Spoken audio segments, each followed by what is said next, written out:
Okay, it's the end of May. It's piping hot. It's been mad busy. And I'm holding a very, very broody hen called Sybil.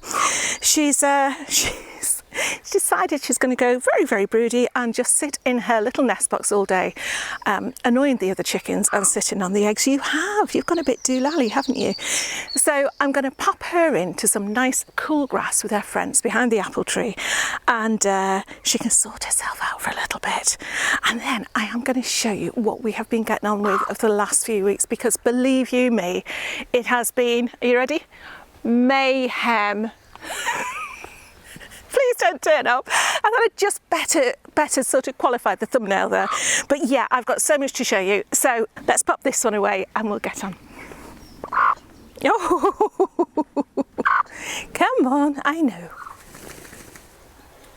There we go. She's cooling herself down now, having a bit of a scratch around.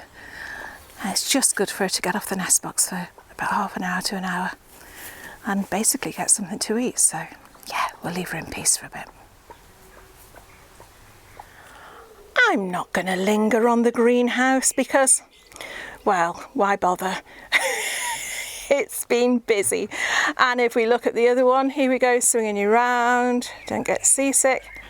Look, still got those bags there from last time. A whole load of weed in there, but that would be dead easy because that's just like surface weeds. Cabbage still doing well at the back, parsley about to go to seed, and the grapes are doing okay. And I think that's all I can say about that for now. And then, if I show, this is probably the worst bed, I would say. This is the bed that had the beautiful, beautiful dahlias in last year. And I've been waiting to see if they will reshoot because I left them in, which I haven't done before, and they haven't. So whereas it's full of gladioli and bluebells, I think this will be getting stripped and we're going to be putting something else in it. But if we look at the red currant, black currant, whichever one, I think it's a red currant, it is a red currant.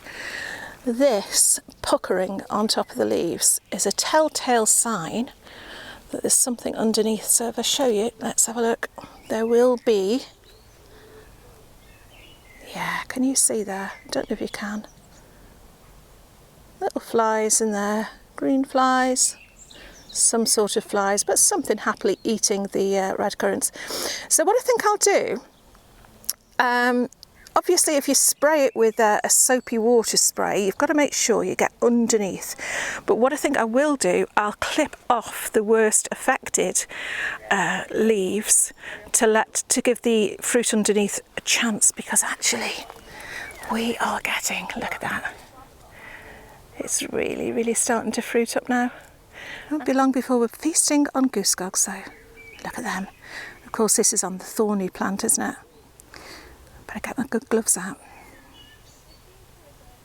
The garlic is looking okay. Again, it looks very dry, so I've watered it every other night.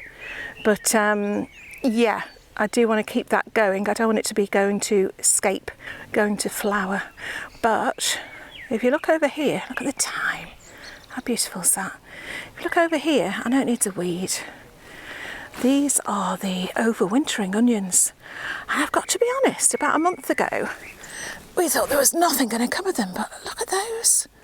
They're actually, well, that one isn't bulbing up at all. Look at that one. That's bulbing up beautifully. So yeah, quite pleased with those, because as you know, our onions last year were pants. My train driver Mange 2 peas, the giant Mange 2, are going for another go this year. Once again being rescued by the good old Paul Savadon, who sent me seeds. So yeah, because every year something happens to my plants or my seeds and I don't have any for the following year. So hopefully, fingers crossed, they'll be okay. But beyond here though, I think you might quite like this experiment. If you follow me on Instagram, you'll have seen the reel featuring Mike. But these are 5 courgette plants, and we have got 5 natural organic methods to try and keep away the slugs. Okay, one of these is lime, and one of these is the diatomaceous earth that we use for the chickens. Now you can see, because it's been dry, this was put on the soil 2 or 3 nights ago, and because it has been dry, It stayed there and it's working, nothing's been nibbled, but I would argue that as soon as it rains, it will get washed into the soil and the slugs will come running. So the next one is, oh, let's show you this a bit closer. Of course it's wilted, but again it's another barrier where Mike's put in some thorny sticks, some goosegrass or sticky willy, as we like to call it, and also some sage leaves that he crushed up to sort of, I don't know, try and put things off by misleading them with the sagey scent. And so that one I think is going to be the most effective because that is providing an actual barrier that slugs won't go through. But then if we look over here, oh, we have got some proprietary slug wool pellets, which, okay, they might work, but quite pricey. And then behind there, can you see, there we go, we've got some, excuse me, we've got some vermiculite. And again, it's just providing a barrier that slugs won't like to go over. So until it rains, we're not really going to know which one of these works best, but, oh, hello. We shall see, we shall see. They're working so far, and the courgettes, as you can see, are romping away. The Bunyard's exhibition broad beans are doing very well. They were only tiny and under a net last time you saw them.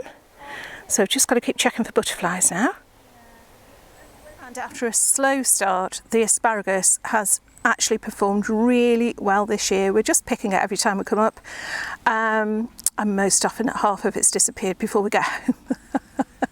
But such a worthwhile crop. Even if you're just thinking about it now, put it in, just do it, because you're going to have to wait long enough to get some. But when you do get it, oh my goodness, it's such a treat. You can see in the archway here, there's another sort of slug defence. This is all Mike's experiments. He's using sawdust for this one. So we've got several lines of spinach. And at the back, we've got our baby boo and Jack Be Little pumpkins that will hopefully race up the trellis there. Same on the other side, and eventually I want to have my giant tree tomato in the middle and maybe some flowers around the outside. But again, until we have rain, we're not going to know how effective this slug defence is. But even if it's just helping the plants get a bit of a grip on things early on, you know, they've got bigger, stronger plants that they've got to deal with.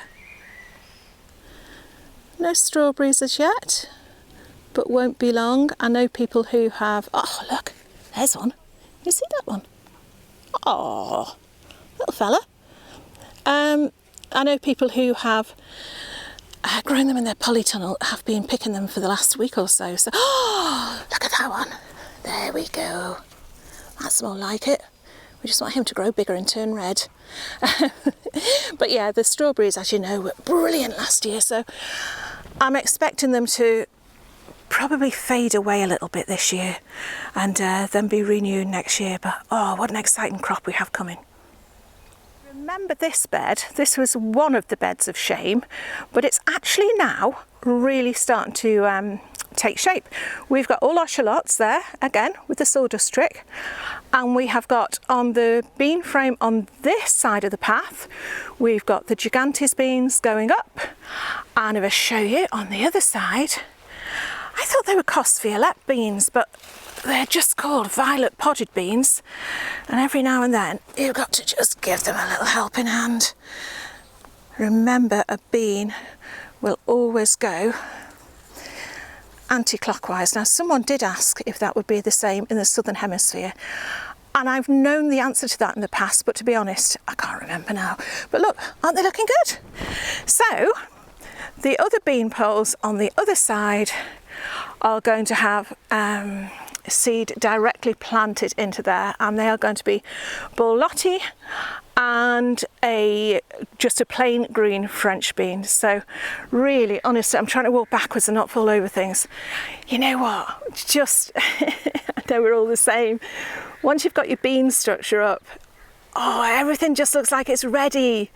Okay, so that is really exciting. Something else that I hope you've noticed, because I've sort of got used to quite quickly, but it's made a huge difference. And that's the wood chip on the paths, because now, oh my word, it sort of just ties the whole plot together. And we had 2 tons of it to move. I think you saw the pile. But it is actually done right up to past the polytunnel, and it's meant that we can actually put nice wood chip paths around those boxes as well.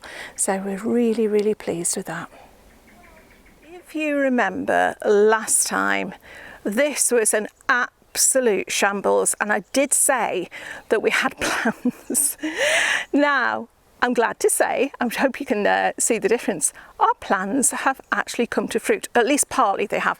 We've got all these potatoes in pots, we were given some pots by a neighbour, and so Mike's planted a load of potatoes in there, which will save a bed. But we've managed to get hold of, let's have a look, we've got 12 pallets there, and with those we've built 6 beds, 2 pallets deep, and I've lined them, let me show you. I've lined 3 of them already with some tarpaulin that we were using on the shed roof before we roofed the shed. So I've lined them with that, and they have just been filled with everything we can find, really. Even some of the grass that was topped off one of the beds has gone in there upside down. There's chicken bedding gone in there, there's pony manure gone in there, and just, I think, a bag of normal compost on the top. And you can see there's still a gap. There's at least, say, 6 to 8 inches gap there. I'm aware this will rot down and it will need to be topped up every season. But even so, even though that's 6 inches down, it's 6 inches above the ground of really, really good stuff. So in here we have got onions and purple carrots. And then in the central one, I love this one, look. I quite like the fact that it's a bit showy. I've got Ollie Owl, found him in the garden shed upside down in the plant pot. I've got my bunting has come out the shed, and also I have got my speciality peas from Danny. So I've got my Kent Blue on one side and my King Tut on the other side, and these I'm going to grow specifically to save the seed, because yeah, they're quite rare heritage varieties. So yeah, it'd be great to get them done. And then in the last one we have got quite a lot of pak choy. So just having those 3 beds, you might think, well, you've used a bed to put those beds on, but it's made them really usable. So the next thing we've got to do, I mean, this is how they start off. Just put the pallets on the ground. The next thing I need to do, there's Hawkeye, is line these. I've got the tarpaulin with me, so I'll get on with that later on, and we can start filling those as well. But yeah, it's made a huge difference to the plot. And even the poor old bedraggled banana palm that looked like it might not make it in the last video has come back in leaps and bounds. Look at it. And that will soon be up to the top of the chicken coop.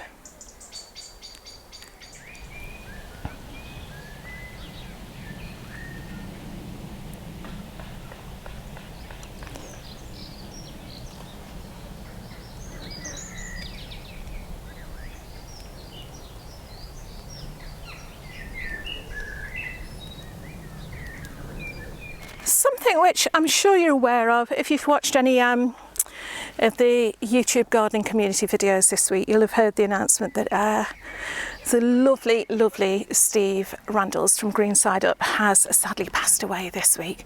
Now, I know he was a huge fan of sweet peas, but my sweet peas aren't looking great, to be honest. So I thought a sunflower would be good. These are all my Russian giants. These themselves, I received the seed from the lovely Nick from Nicolot Diary, I think. Well, maybe they're not Russian giants. Whatever they are, they're big sunflowers. And I thought if I pick out the biggest, strongest sunflower, which I think is this one, I'm going to pop that in the garden, and I'm going to call it Steve.